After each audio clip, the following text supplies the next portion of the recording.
मुझे current affairs अलग से नहीं पढ़ना है sir. Yes, this is one thing that I have heard from one of the students जब मैं कल कॉलेज के बच्चों से बात कर रहा था, और ये क्वेरी थी कि कैसे इंटीग्रेट करें करंट अफेयर्स को स्टैटिक टॉपिक से।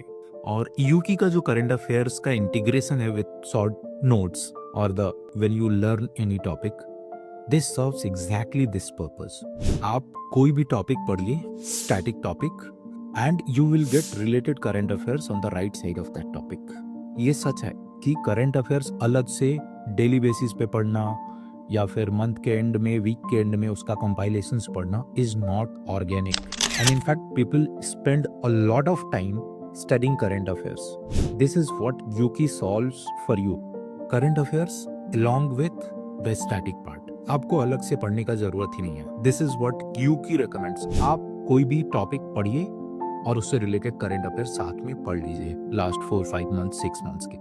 उसके बाद भी अगर आपको लगता है कि there are few things which might have left, you can go to the current affairs part and month wise, subject wise you can filter and then study.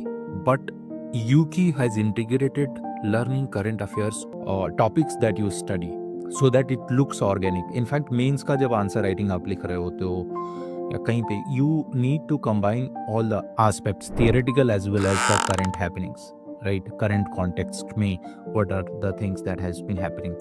तो Yuki helps with that. Yuki is built for that. Okay, so this is one thing that Yuki solves for you. Do check out.